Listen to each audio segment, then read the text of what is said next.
Driven off their lands, Indian nations were confined to desolate reservations, dependent on corrupt government agencies for food and supplies.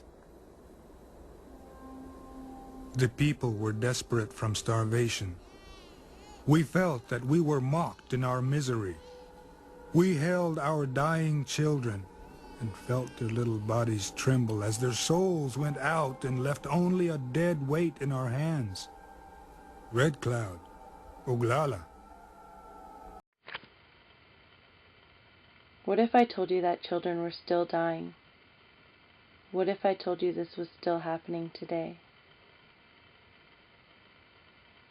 What if I told you that many Aboriginal children across Canada and the US are still dying senseless and unnecessary deaths?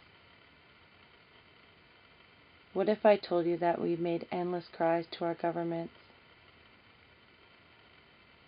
What if I told you these cries have been ignored? What if I told you this has been going on for centuries? Would it make a difference? Because everything I've just told you is true. Sadly, over the weekend, a young person living in Cross Lake, Manitoba, took his own life, the second in as many weeks.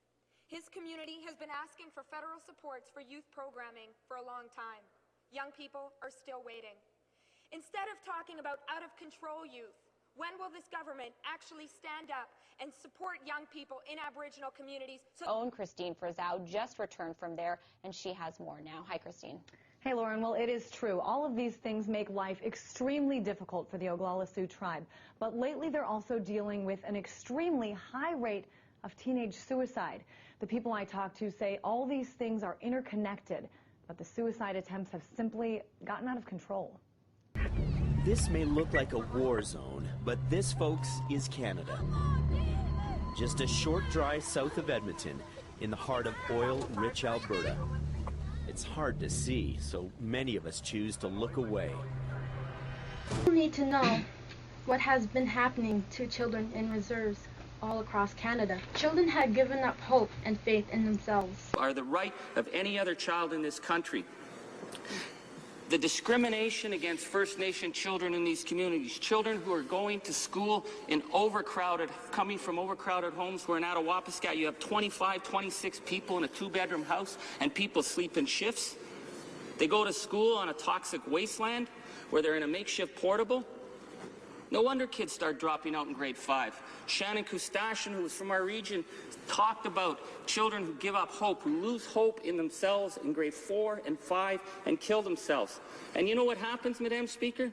There's not the support for those children when they're in crisis. Just this past month, a youngster killed himself in Southern Ontario, and it was a tragedy. And the nation said, we have to do something. Well, in Moose Factory, 2 winters ago, we had 13 children kill themselves and 80 other children attempt to kill themselves in the town of Moose Factory, in a town of 2,000 people. Imagine any community of 2,000 people where you took 93 children out and marked them for death. There would be an international outrage. Well, you know what the response was, Madam Speaker, at the time? The province was going to cut the Pecatano Child Welfare Services because it was costing too much money. This is while the community was running around trying to save kids from killing themselves. This is the double standard that is happening.